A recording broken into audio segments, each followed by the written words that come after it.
We may begin.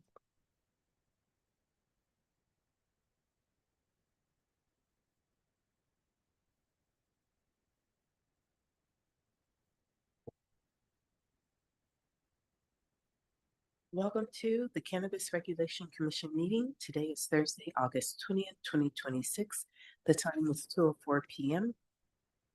and we are in the council chambers at 200 North Spring Street, room 340, Los Angeles, California. I am President Thyris Mason and I will be chairing this meeting. The following commissioners are present: Commissioners Beer and McGovern. I'm going to go over some housekeeping items before we get started.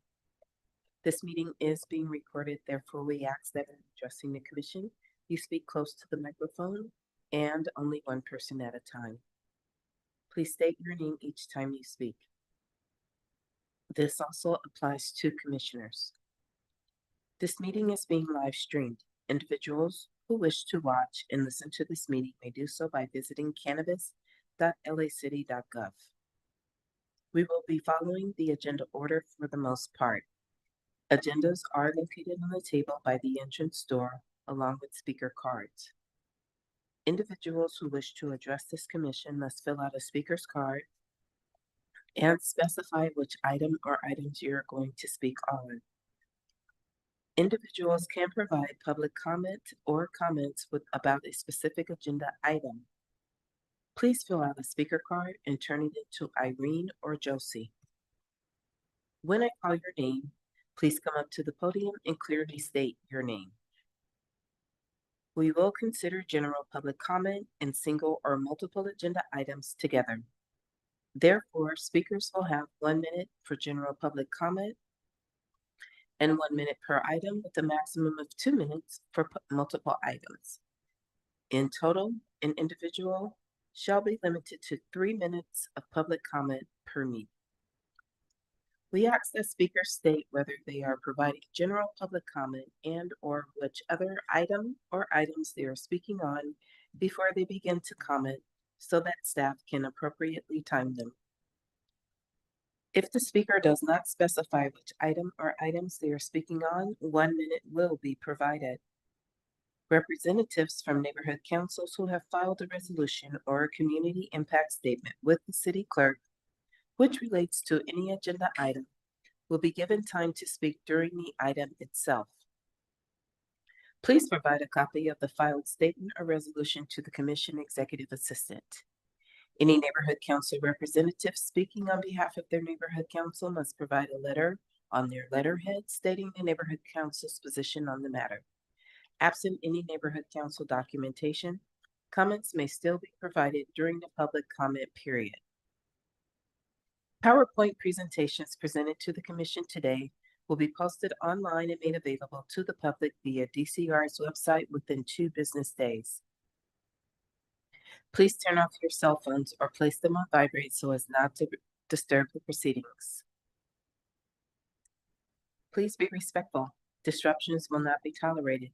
I am designating authority to issue warnings for public disruptions to the city attorney in order to preserve decorum and help maintain order in the meeting. If you disrupt the proceedings, you will receive 2 warnings. If you continue the disruptive behavior, you will be asked to leave the meeting. We are on to item 1, the public comment period. We will now open general public comment in single or multiple agenda items. Speakers can address the Commission on non-agenda related items that are within the jurisdiction of the Commission or provide public comment for any items in today's agenda. Are there any public comment speaker cards? No, we did not receive any speaker cards. Okay, thank you. Then the general public comment period is now closed. We are on to item 2, elected office, neighborhood council, and other public entity presentations. This is a reminder that any representatives of neighborhood councils who have filed a resolution or a community impact statement with the city clerk which relates to any item on the agenda will be given time to speak during the item itself. Please provide a copy of the filed statement or resolution to the Commission Executive Assistant. Any neighborhood council representative speaking on behalf of their neighborhood council must provide a letter on their letterhead stating the neighborhood council's position on the matter. Absent any neighborhood council documentation, comments may still be provided during the public comment period. On to item 3, commission business. Commissioners, you should have an advanced calendar in front of you with our future meeting dates. Please take a look and advise if there are any planned absences. This is President Mason. I will be absent on Thursday, September 17th. This is Commissioner Berman. I will be absent on September 3rd.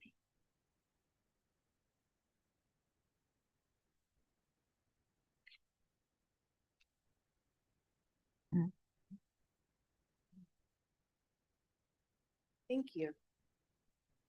Moving on to approval of minutes, we were sent the minutes of July 16, 2026 for review. Do I have a motion to approve the minutes?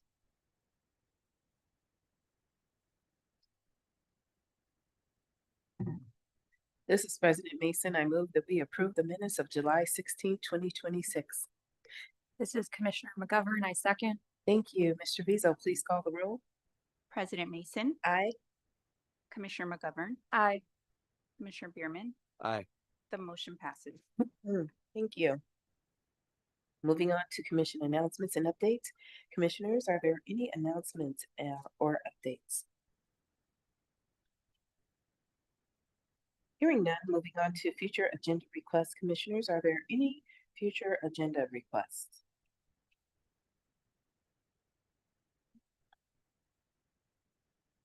Then we shall move on to the commission discussion of Council File 26-01424, a motion for City Council to prepare an ordinance that establishes a requirement for Type 10 retail cannabis license applications to include letters of support from the corresponding neighborhood council, the relevant council office, LAPD, and a community-based organization that serves the community where the cannabis business would operate before license approval. I don't believe there's any updates on this one. There are.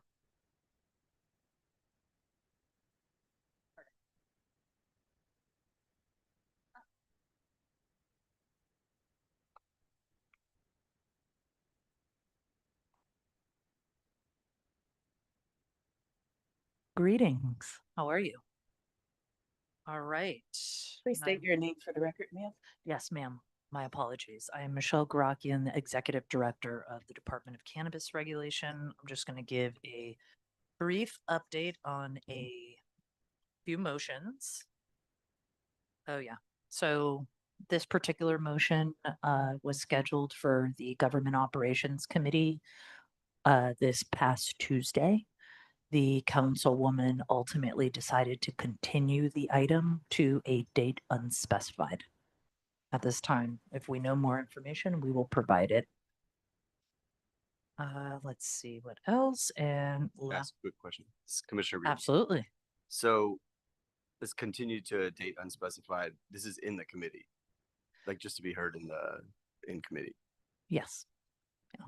It was scheduled to be heard. It was discussions were happening that it would be moved out of committee and on to its next home, but the councilwoman decided to continue it. So it is unscheduled until then.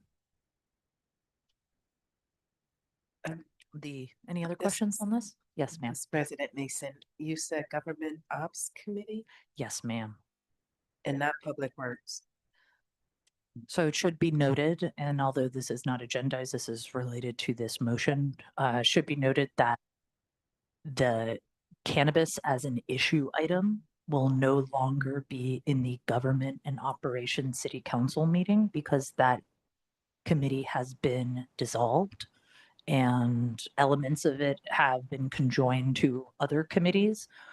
As of September 8th, we will now be in the Public Works Committee chaired by Councilwoman Unices Hernandez and I believe Councilman Padilla and Hutt also serve on that committee.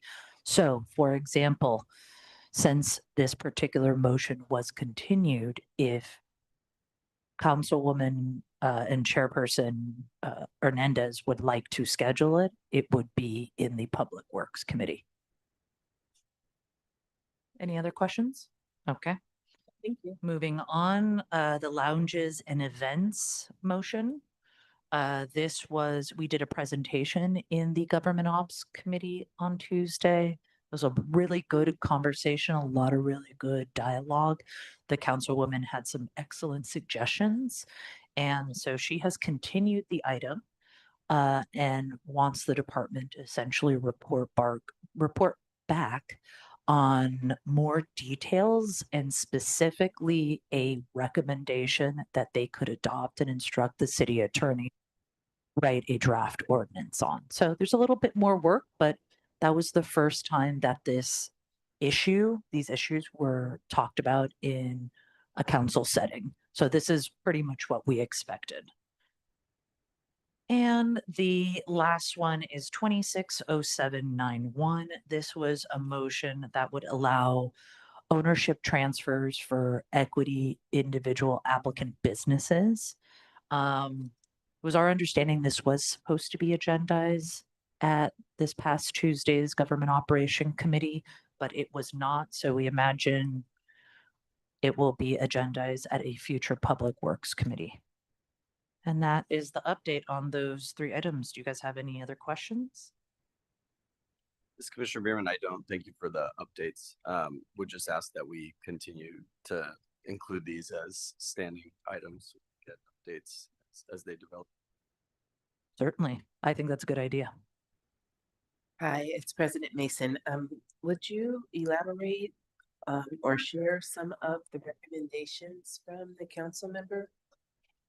At this time, it's interesting when I stand before and we present on that committee, it's like you are so dedicated and concentrated to what's happening.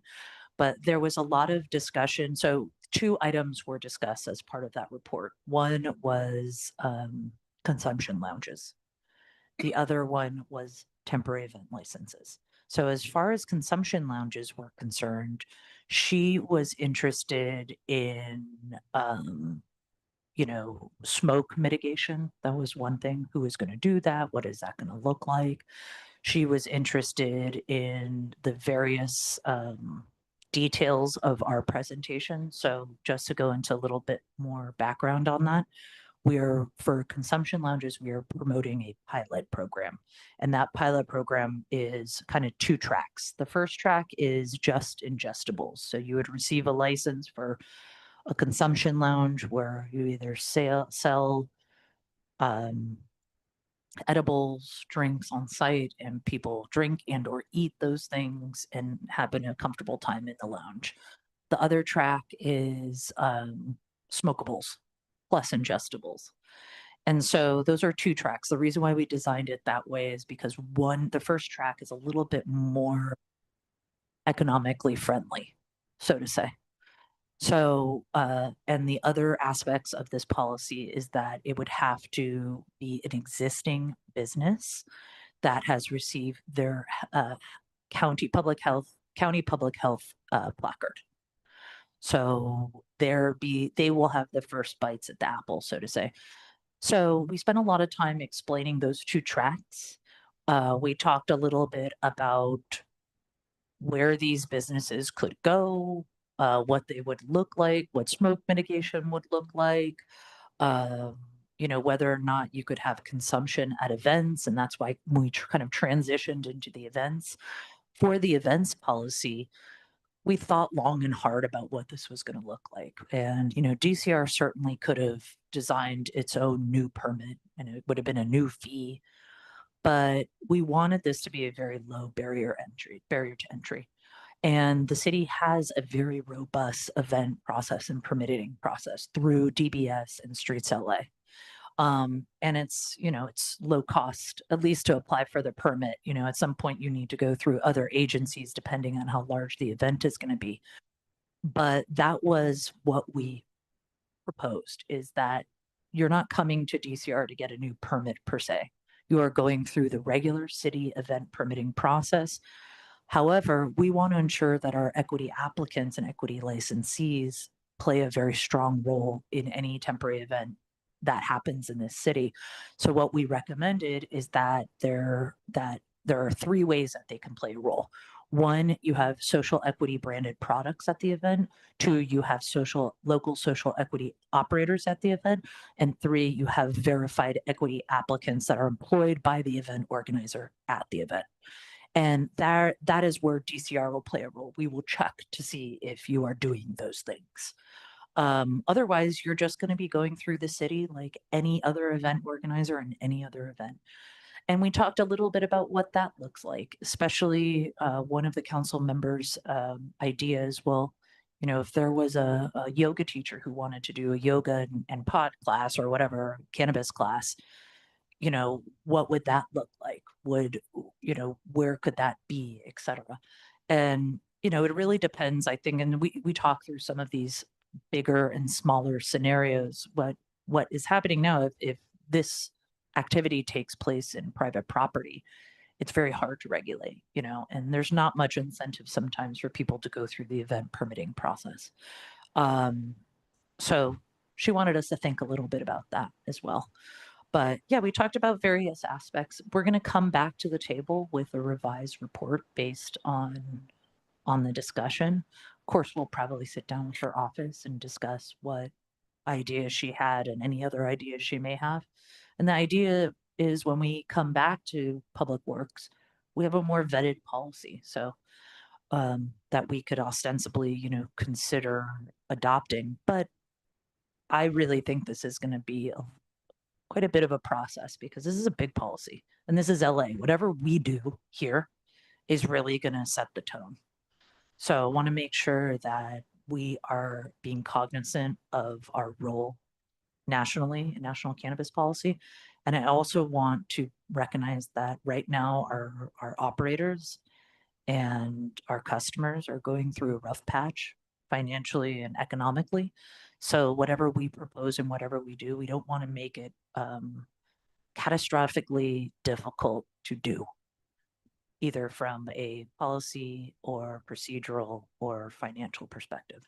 So, but hopefully we'd like to do all of this before the Olympics. That's the goal.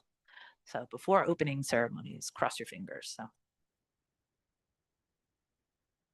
Jen is looking at me. I did something right. So Thank you.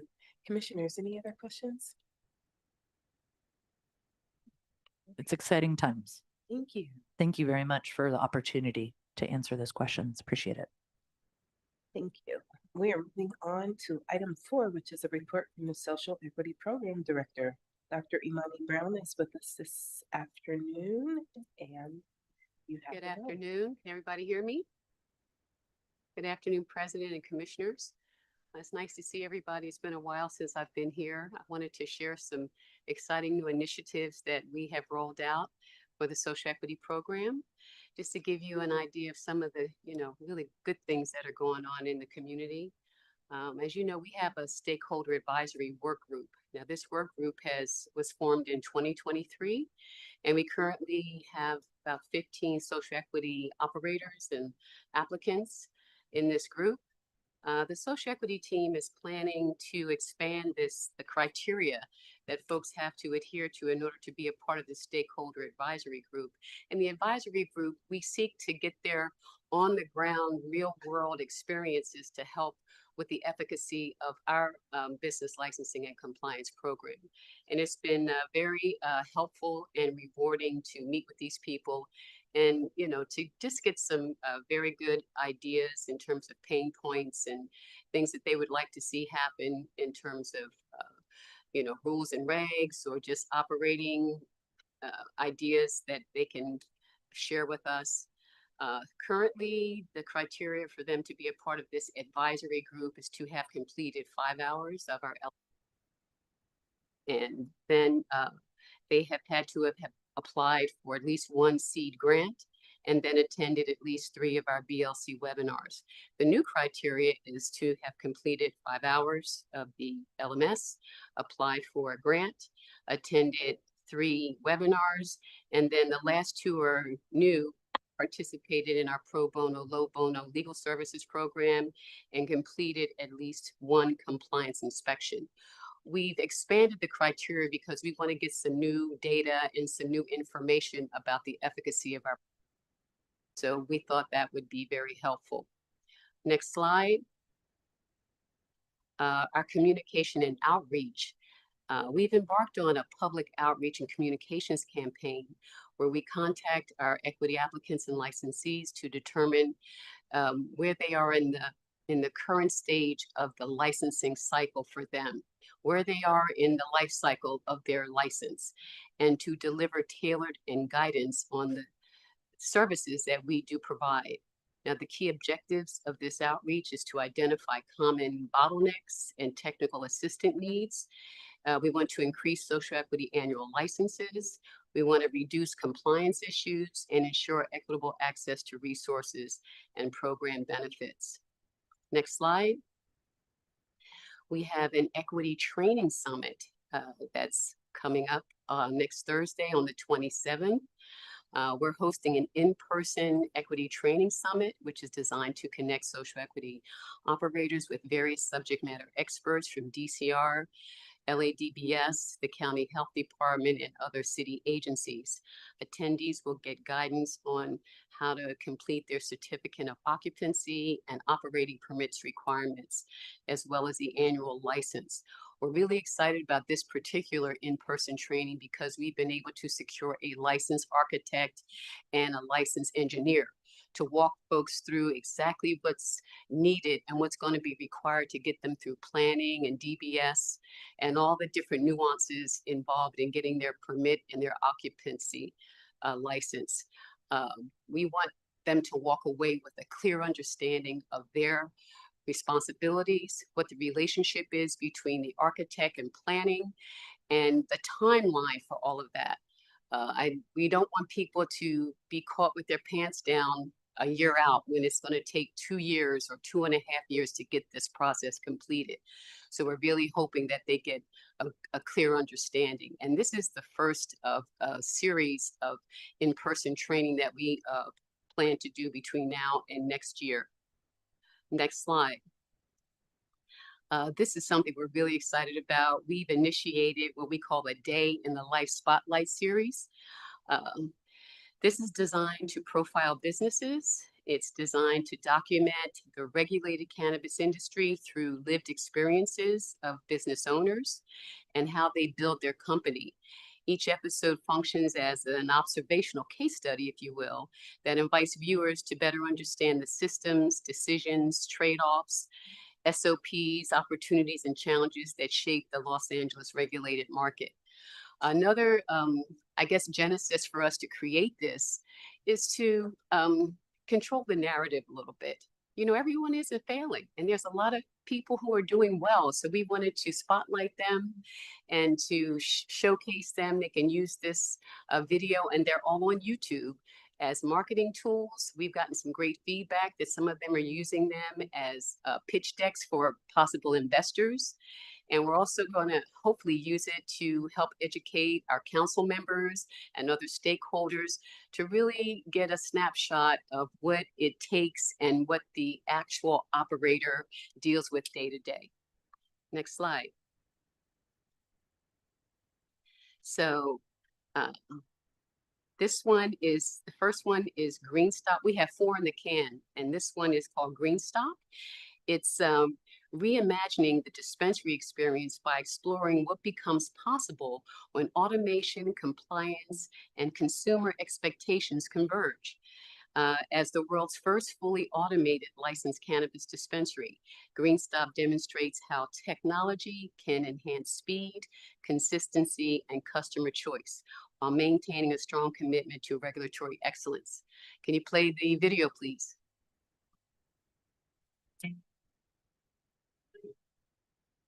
Automation is giving customers the opportunity to make more informed decisions. Is this the way of the future? Yes, I think it's the way of the future for not only the business owners, but also the customers.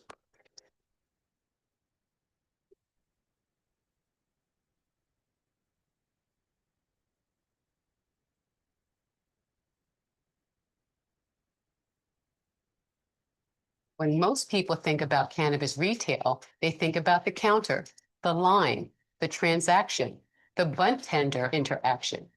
But as the industry grows, so do questions about access, consistency, and scale. Green Stop isn't about replacing people. It's about exploring what happens when automation becomes the infrastructure and human support becomes guidance instead of checkout.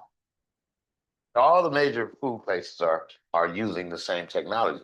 Everywhere you go nowadays, you go to McDonald's and you don't get a customer service woman at the desk. You get a computer screen and you got to order from there. So why not bring that same technology to the weed industry? Would go inside of dispensaries and have really long waits and long experiences. And I'd never been in a dispensary before. I was like, why is it taking 40 minutes to buy weed? It led from just being a customer enjoying cannabis and going into dispensaries to having a crazy vision to change the industry by bringing automation, bringing vending infrastructure to dispensaries in the industry. I want to bring some technology into the cannabis business, and so I actually searched around. I found Green Stop.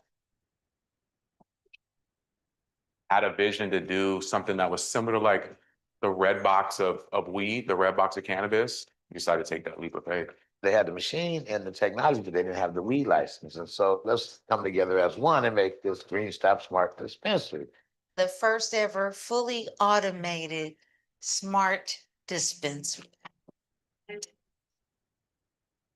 The customer experience with Green Stop, it's similar to a traditional experience as far as you have to get checked in. They're going to get your ID at the front. Once you're checked in and you're validated, you have access to come into the showroom and the shopping side of the dispensary.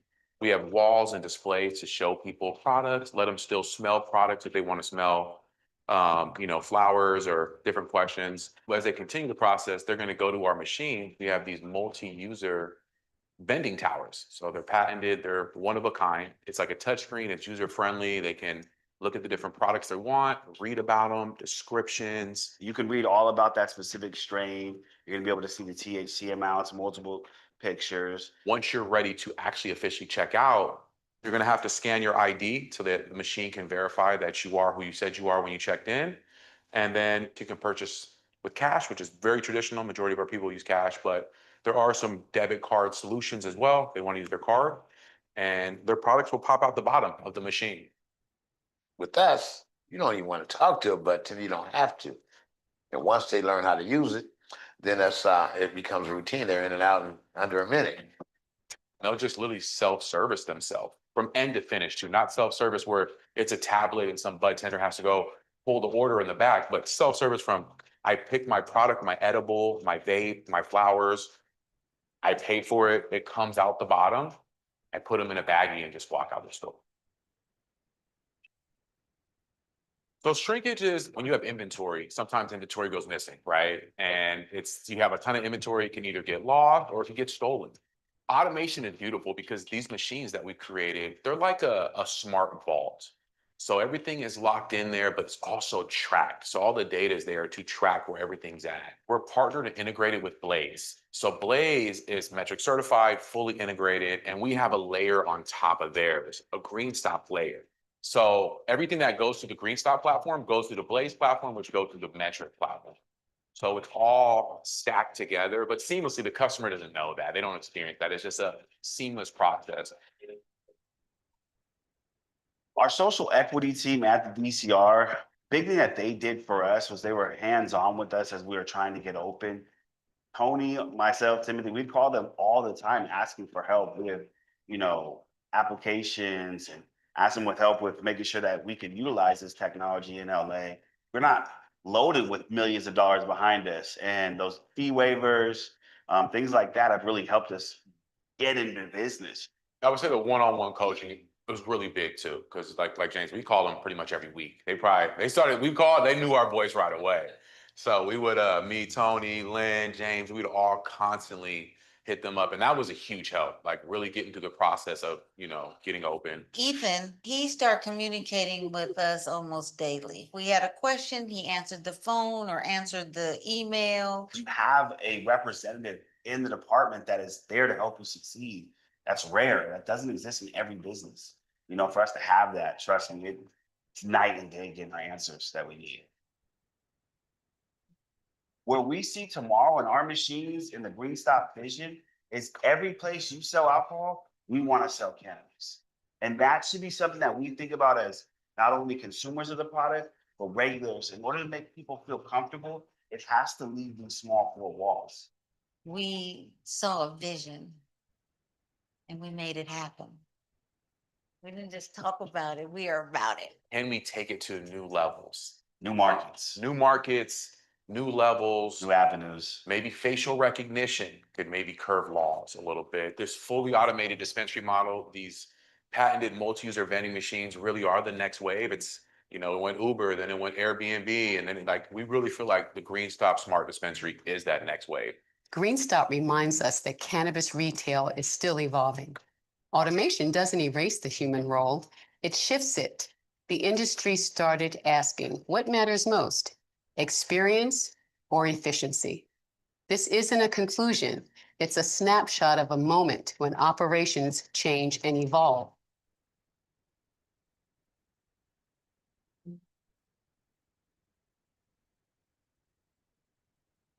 Okay. And so we have one more. This is a teaser that's on YouTube. And this is just a minute and 43 seconds of all of the 4 different videos that we have. Can you play this, please?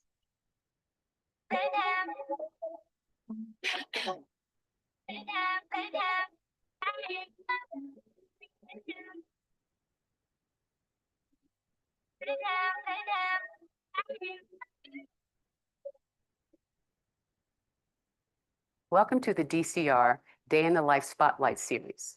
This series highlights the people and practices shaping social equity success in Los Angeles. Every success story starts with dedication, long hours, learning curves, and steady growth. Every business has its own rhythm and pulse that comes from the people behind the counter, the customers who come through the doors, and the purpose that drives it all.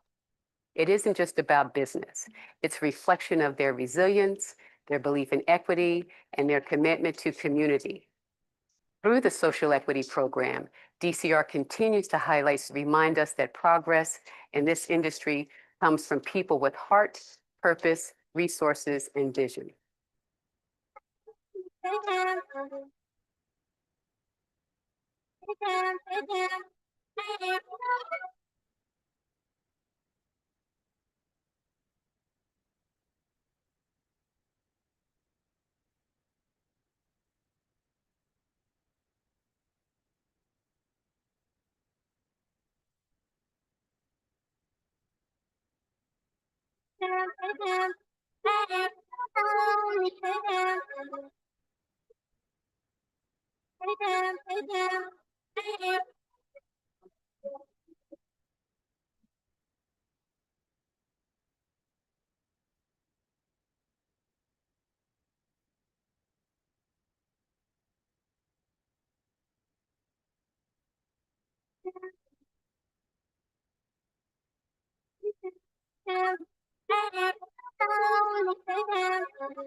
So the 3 companies that we saw there was the Chronic, Green Queen, and Green Stop, and David Powell.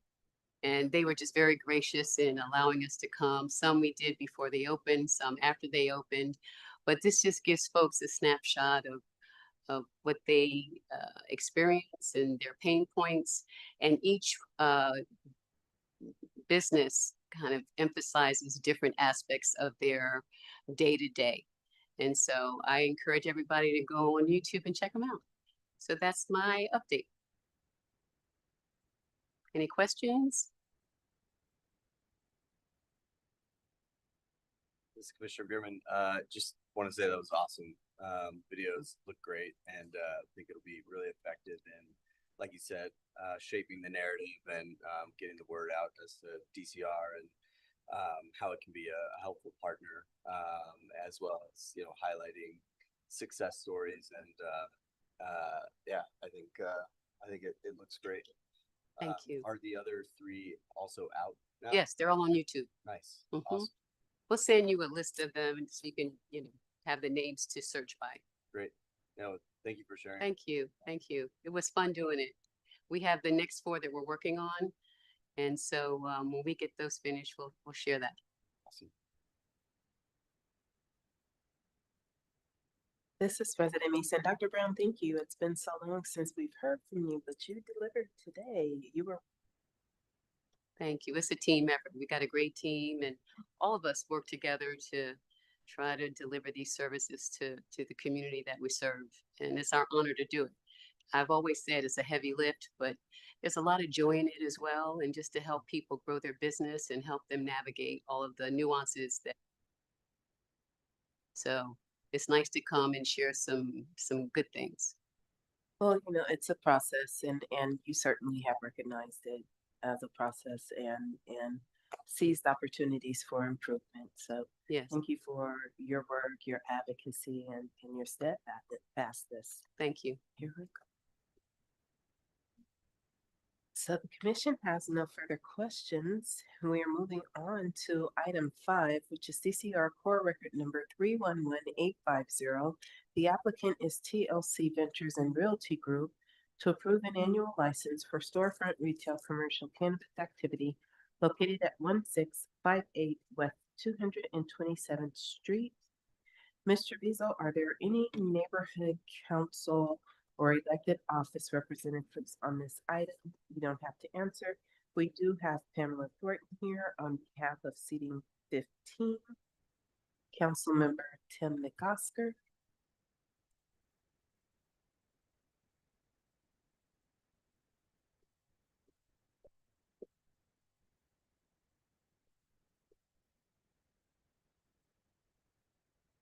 Good afternoon. My name is Pamela Thornton, and I'm the Planning and Land Use Director representing Council Member Tim McOsker, CD50, known as the 1-5.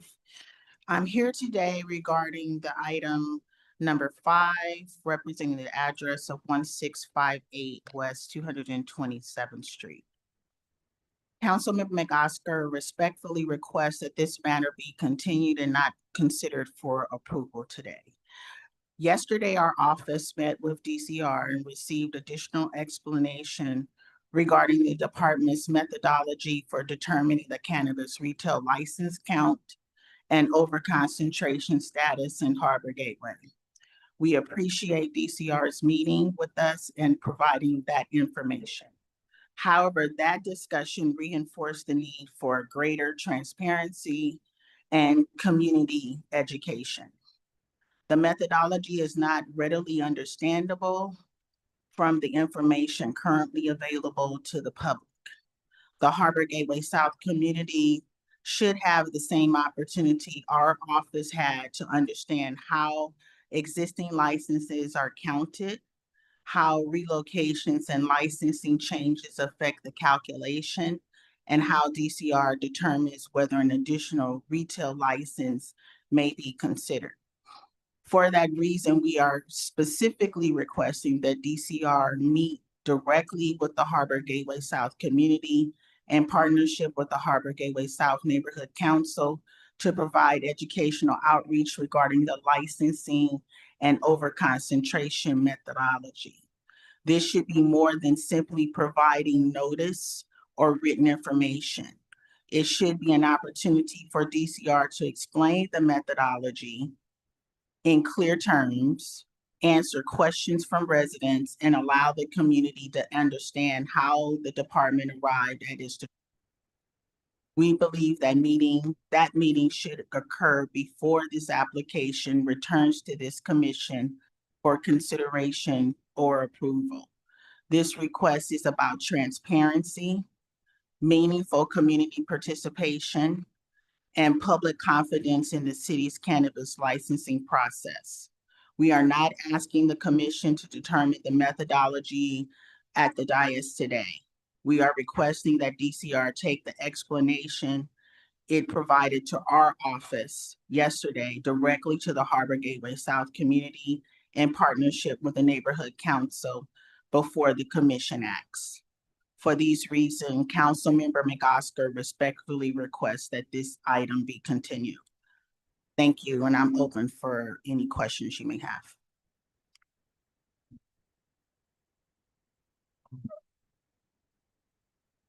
Hi, Hello. thank you for being here.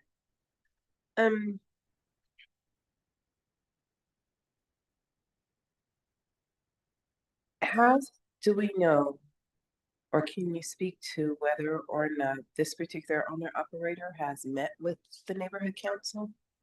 Yes, I was in a meeting maybe about 6 weeks ago now, and the applicant and his representative was there. Yes, they have met.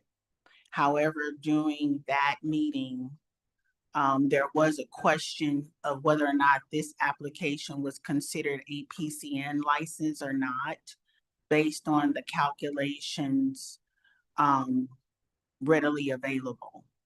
I think that there is some background information that could have been provided, but it wasn't because we didn't have a representative there from DCR. And this happened under the previous council member's leadership, dealing with one particular license and how that was accounted for and moved from Harbor City into the gateway. So based on that, if people are looking, it appears that there's already an existing overconcentration. And so the methodology wasn't clearly explained. And that, I think, added to the frustration and opposition of the community and the neighborhood council's board. Okay, thank you. I did read the neighborhood council's letter and LAPD's letter. A lot of salient points were made, but I can see there is a gap in understanding when it comes to how DCR, what's defined as a sensitive use site, what distance metrics are used Right. to determine density. So I can see that side of things. And do you know whether or not the neighborhood council is willing to have a special meeting? My concern with the request is if we honor one neighborhood council, then we have to honor 98 other requests. And I don't know if the department has the capacity for that. So is this something that can be done in the form of a special meeting in tandem with other neighborhood councils in that area, so as to provide broad spread education and not just focus on one neighborhood council? Do you know? I think that that can be accomplished. Yes. Okay, thank you. I don't have any other questions. Hi, this is Commissioner McGovern. I'm just reading the letter and just want to verify that you said your office, CD15, has identified 6 retail cannabis businesses within the Harbor Gateway area. Yes. Okay. I may have more questions for you after we hear the department's presentation, but thanks for being here. Yes. Commissioner Berry? Okay. Okay. We'll be back. Okay, thank you. Thank you.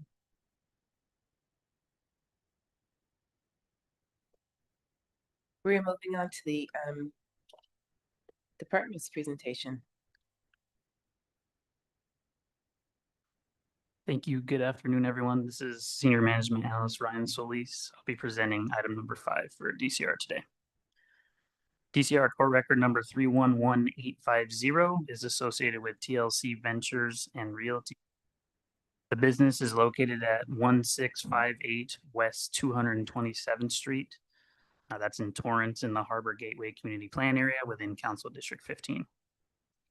Applicant is seeking approval of an annual license application from the Cannabis Regulation Commission for its Type 10 retail commercial cannabis activity. after completing an entity substitution modification through which the ownership was transferred from Duke Brothers LLC to TLC Ventures and Realty Group. The original annual license application under DCR, court record number 310850, was not heard by this commission previously. The applicant has not received temporary approval by DCR under the new entity, but has completed all requirements for the issuance of an annual license in accordance with LAMC section 10406. The applicant does not currently possess an active state license to conduct retail with on-site sales. The applicant is subject to the requirements of LAMC section 10420 for the social equity program, and DCR has determined that the applicant has met the minimum equity share requirements.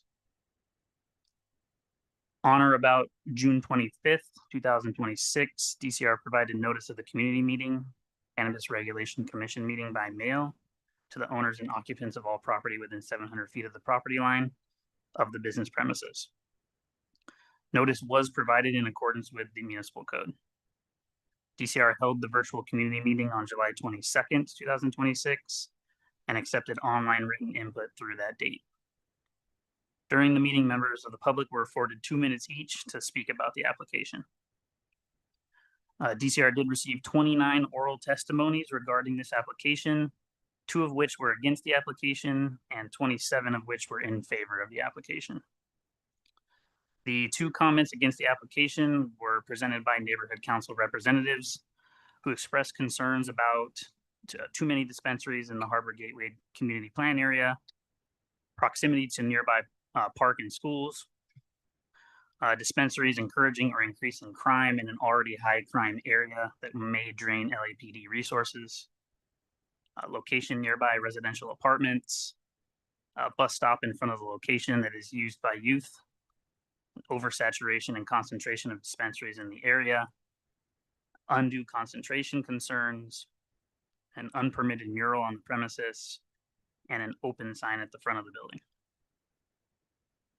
The 27 comments in favor of the application were from neighborhood residents and representatives who expressed support about the social equity owner and his experience, knowledge, and integrity and professionalism as an operator, the excitement for job creation, removal of prior graffiti with a mural, prior work with owners and operators and their experience with regulatory compliance, safe and legal dispensaries as a better option than the alternative, tax revenue being good for the city, and added security being good for the surrounding community. DCR also received 3 written testimonies for this application, 2 of which were against the application and 1 of which was in favor.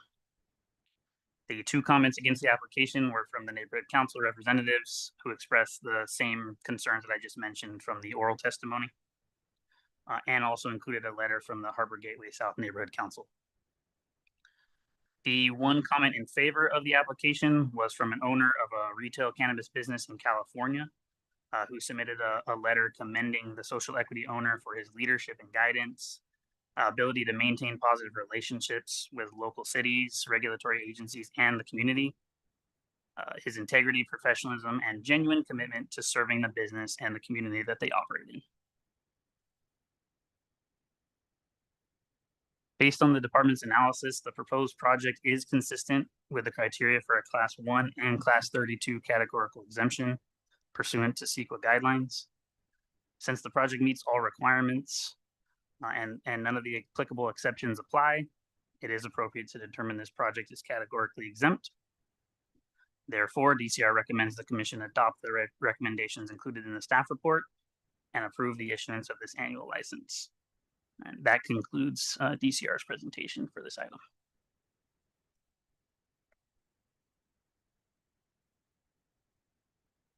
This is President Mason. Thank you, Mr. Solis, for your presentation. Commissioners, are there any questions for staff? This is Commissioner McGovern. Can you just explain a little bit the undue concentration policy as it applies to the Harbor Gateway community and just verify the numbers? Yes, certainly.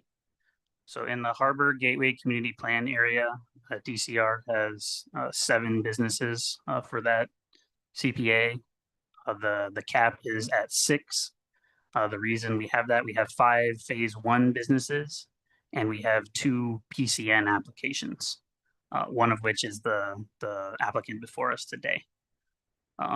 How you can achieve that, that's basically what the PCN process was created for. If there is a CPA that's unduly concentrated, there's a process in the municipal code that applicants can go through if their proposed business premises, like I mentioned, is located in a community plan area that's unduly concentrated. The applicant has to go through city council to get approval of that license or application, proving that the application would serve a public convenience or necessity. So the applicant pays the fees, DCR notices the stakeholders, the applicant engages with stakeholders. The city council ultimately votes on determining if it does serve a public convenience or necessity. For the two PCN applications in the Harbor Gateway Community Plan area, council voted to approve those back in May of 2021. I think I dropped a lot there, but did that answer what you needed, or do you have any follow-up? No, thank you for explaining the PCN process. And so because it was approved by council in 2021, that's why you're recommending approval today. Yeah, it's still a PCN application. Okay, thank you.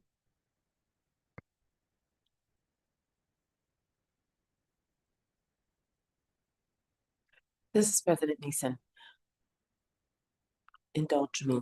So we were at 7 in 2021, but there's been some fluctuation, if you will, in the number of, how is this a viable application again in 2026? So in 2018, the Harbor Gateway area reached undue concentration. And in 2021, former council member Buscaino, in conjunction with our current council president, Councilmember Harris Dawson, approved motions to implement the public convenience or necessity process in the Harbor Gateway area. Through that process, there were 2 PCN requests granted. One was granted to Duke Brothers, and the other was granted to Torrance Healing Center.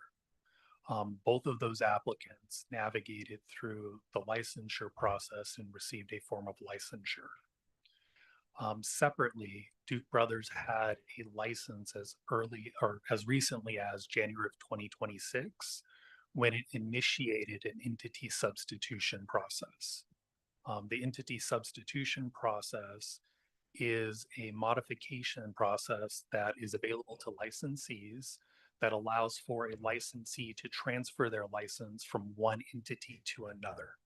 So Duke Brothers had a license in 2026 within the Harbor Gateway Community Plan area, and this is simply the application for the successor entity to effectuate the transfer from Duke Brothers to TLC Ventures.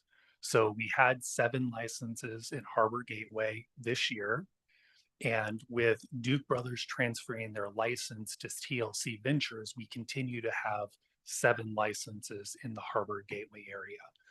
The modification process creates different pathways. So refiled licenses. So if a licensee had a license, council has extended the period for a licensee to refile from 3 years to 5 years.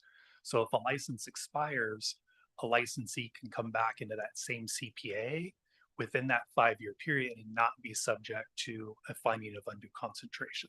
The council understood that there's ebbs and flows in the business activity, and sometimes people can't come to an agreement with their landlord. Sometimes businesses have to shut down due to a lack of capital, but council didn't want to rob them of the opportunity to come back into the process if they were able to. So they created the ability for people to either move a license to a different entity or to refile for a license without being subject to those undue concentrations. So right now, Harbor Gateway does have authorization for up to 7 licenses. 5 were from our phase 1 businesses, 2 were from the PCNs granted from Councilmember Buscaino. If any additional applications were to be submitted, those applications would have to go through a public convenience and necessity process and get approved by the city council before DCR could bring them before this body. Okay. So then you are saying this business was already there. They're just changing entities. This is not a new license to a new owner or operator in the area. Duke Brothers held a license in 2026, and they requested an entity transfer to move it to TLC Ventures. So we're not adding a net plant. We're merely moving it from one entity to To another. another. Understood. Thank you. Okay, you can go now. Commissioner Bierman, so were you saying that there doesn't need to be a new PCN finding because it's within 5 years of the original finding? Oh, we're saying that it doesn't have to be a new PCN because the code allows for a licensee to transfer their license from one entity to another via the entity substitution process. The entity substitution process requires the new entity to submit the application so we can vet the location, the distancing, as well as the owners to make sure that they're eligible for licensure. But it's merely a tool to effectuate a modification. Yes, understood. But what was the 5-year piece? The 5-year piece is tied to refiling. So hypothetically, if the commission were to deny TLC Ventures, Duke Brothers held a separate license earlier this year, which Duke Brothers could then seek to refile and still come back into the Harbor Gateway Community Plan area and not be subject to a finding of undue concentration. So like right now, effectively, DCR has authority to grant up to 7 licenses. So even if TLC Ventures, that deal got undone, Duke Brothers still has a pathway to be the 7th license within the CPA. So it's kind of 6 of one, half dozen the other. But if they went for the entity change in like 2 years from now, would they have to come back to city council for a new finding of PCN? They would not because they held a license in January of 2026. So it's 5 years from the expiration of the license. So technically they would have all the way until 2031 to try to refile if TLC Ventures was unsuccessful in moving forward. Got it. Thank you. You're welcome. Thank you, Jason.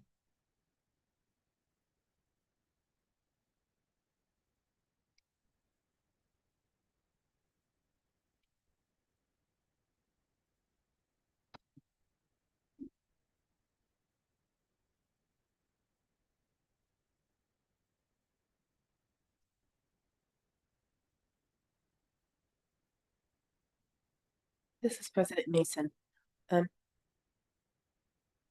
Has the department engaged in any additional outreach to the Harbor Gateway South Neighborhood Council to address their concerns?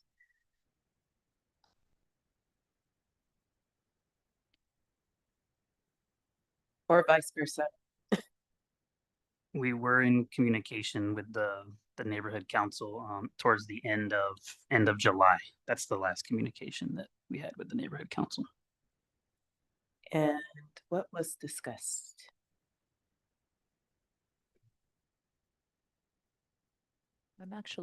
Hi, this is Michelle Garakian. I'm the executive director. Thank you, ma'am. I'm going to actually invite Jennifer Marroquin, our public information director, to help answer this question. Thank you. Thank you. Hi, good afternoon, commissioners. I was in communication. Your name for the record, please, ma'am. My name is Jennifer American. I am the Public Information Director at the Department of Los Angeles, Department of Cannabis Regulation. I was in communication with the Neighborhood Council toward the end of July. And what we discussed was the undue concentration issue, the discrepancy between having the 6 and the 7 licenses.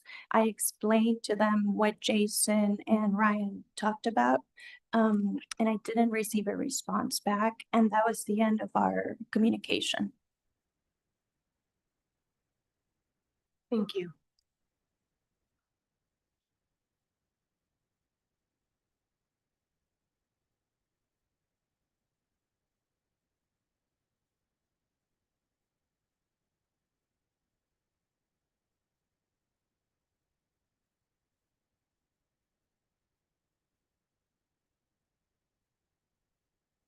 Mrs. President Mason, I don't have any other questions for the department at this time. We're gonna go ahead and hear from the, thank you.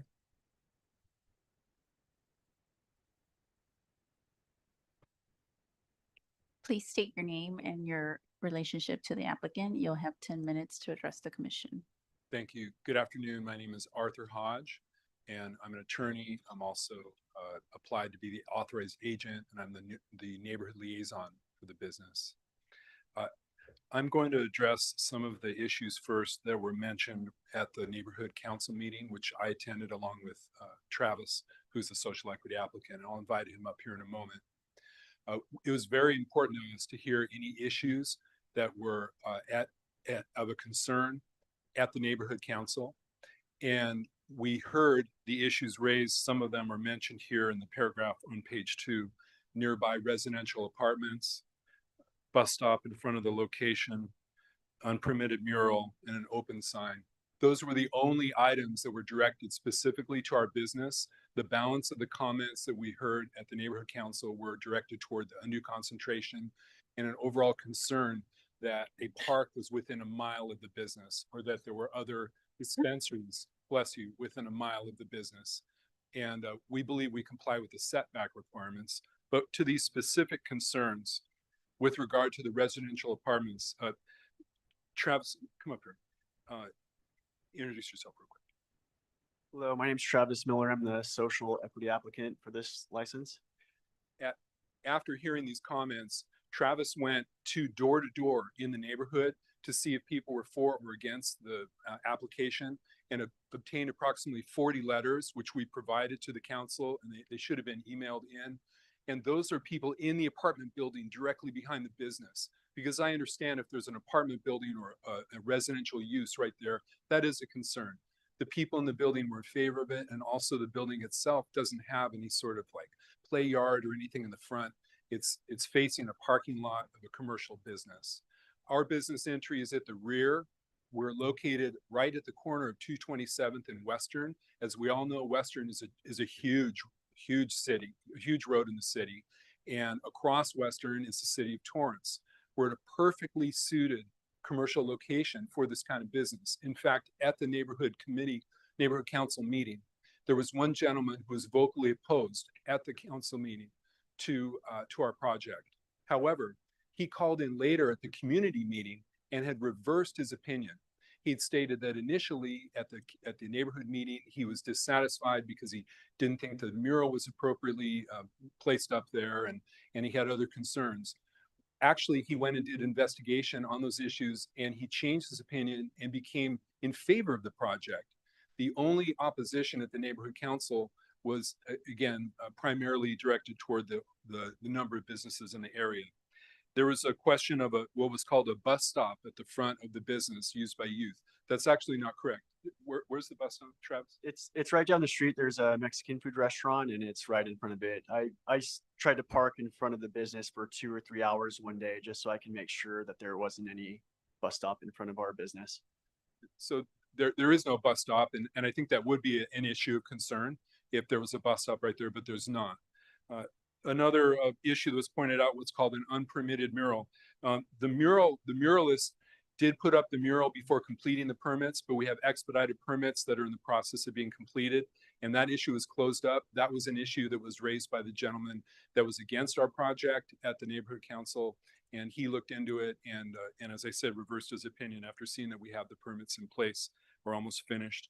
Finally, there was a question about what's called an open sign in front of the business. I didn't quite understand what that meant when I first heard it, but actually there's what will be a neon sign that says open and will be illuminated, but the sign was still there so you could read the word open even though the neon part of it wasn't illuminated.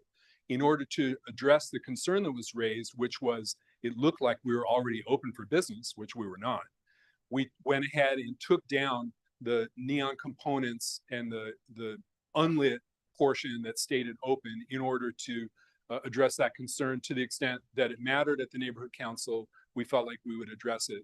We reinforced at the neighborhood council our view that we understand that there is some opposition to cannabis businesses But notwithstanding that, if the project is approved, we still want to work with the neighborhood council and be a good neighbor.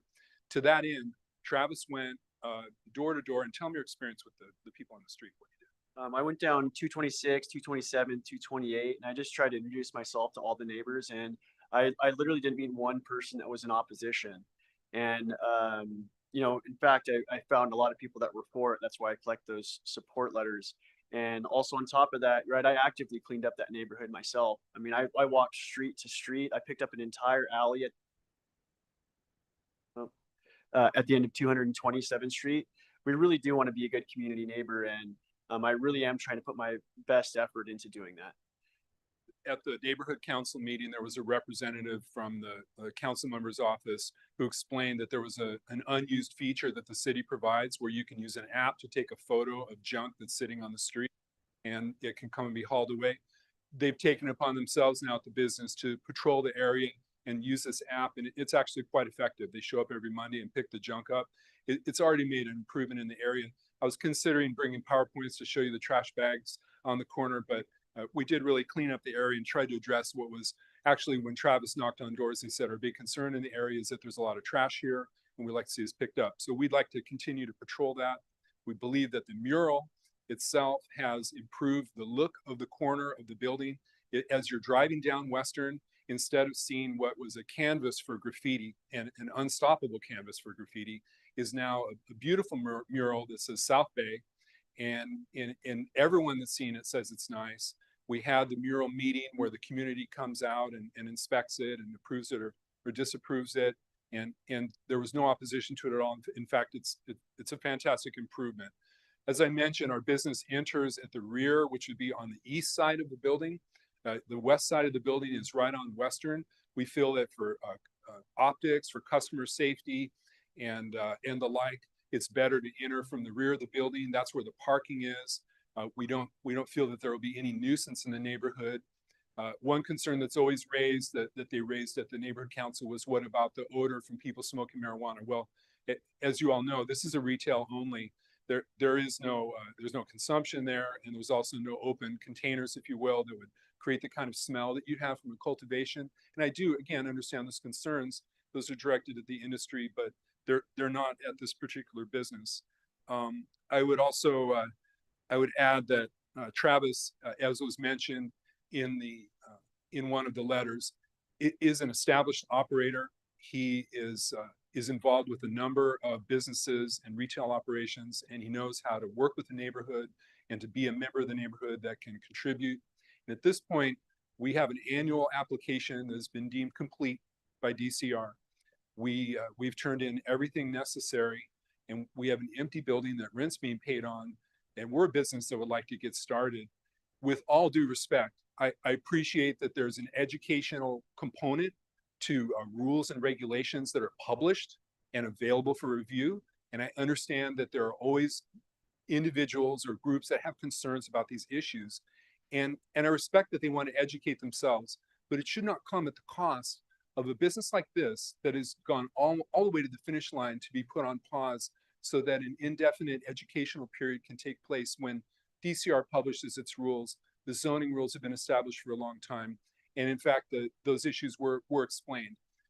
After meeting with the neighborhood council, because there was resistance, Travis and I went down and met with Ms. Thornton in her office with her colleague and reinforced our view with her that we want to be a positive force in the community. We understand there's opposition to a concentration, what's viewed to be a concentration of these businesses.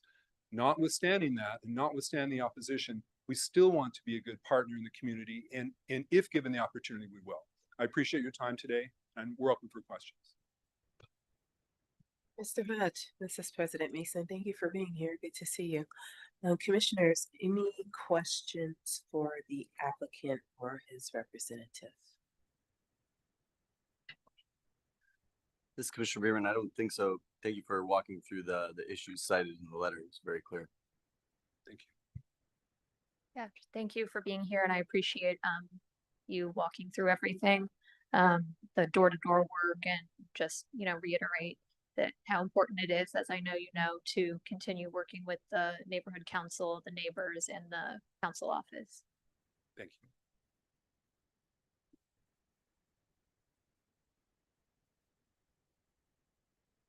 We are up to deliberations. Thank you.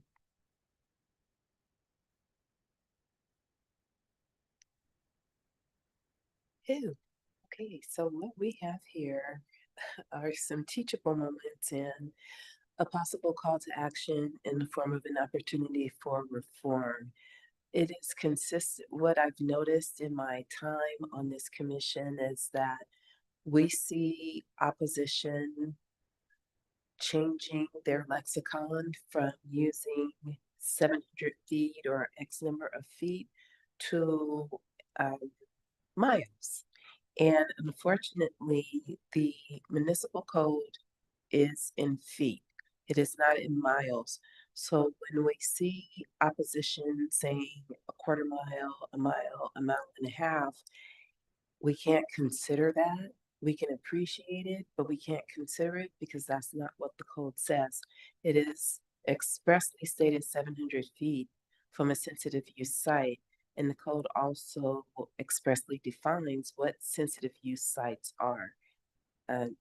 This entity does not exist within the net of a sensitive use site. So when I consider all of the concerns and I hear everyone, the issue is undue concentration. The issue is with the department and with the city's policy more so than it is with the applicant. To Mr. Hodges' point, should this applicant have to pay for the city to educate the community in terms that are understandable, or in a space where the community is being allowed to be heard, whichever community members those are? Does this candidate have to be penalized or have their business postponed in order for that education to play out? And who's the judge of adequacy there?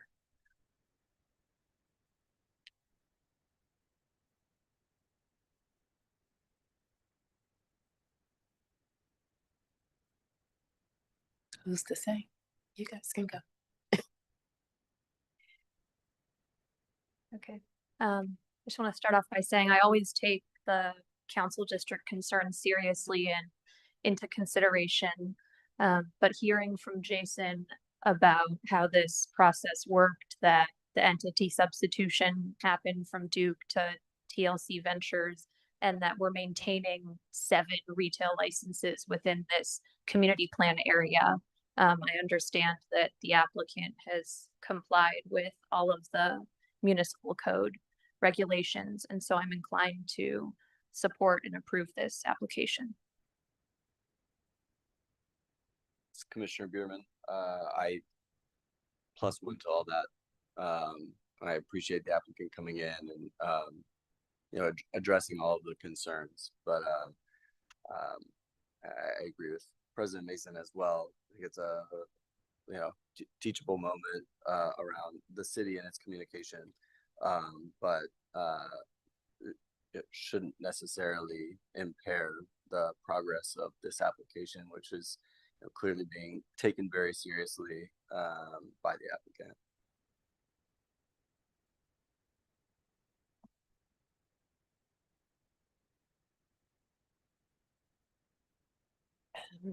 I have nothing further. This is President Mason. I want to thank the Harbor Gateway Neighborhood Council for their submission, as well as the council members. I want to encourage the council office and the department and the neighborhood council to come together and provide some education to that community on the PCN process and why this is a viable applicant as a case study, if you will, just so that going forward, it's not likely that there'll be another application in my crystal ball. I don't know, but Just to say that the work has been done, just to say for the record that the neighborhood council has been educated, that the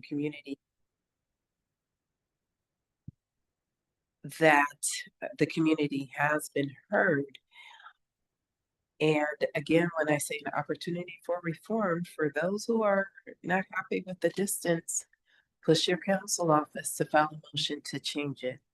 For those who are not happy with the PCN process, again, it's an opportunity for change and improvement to the process. As I mentioned with Dr. Brown earlier, all processes are subject to improvement and change. So with that, do we have a motion? This is Commissioner McGovern for item number 5, DCR core record number 311850 for the premises located at 1658 West 227th Street. I move to adopt the staff recommendations as stated in the DCR staff report. This is Commissioner Bierman. I second that. Thank you, Mr. Rizzo. Please take the roll. Commissioner McGovern, Aye. Commissioner Bierman, Aye. President Mason, Aye. the motion passes. Thank you. Before we adjourn, are there any, do I need to reopen agenda item number 3, a request for future agenda items? Okay, hearing no request, the time is 3:20 and this meeting is now adjourned. Thank you for being here.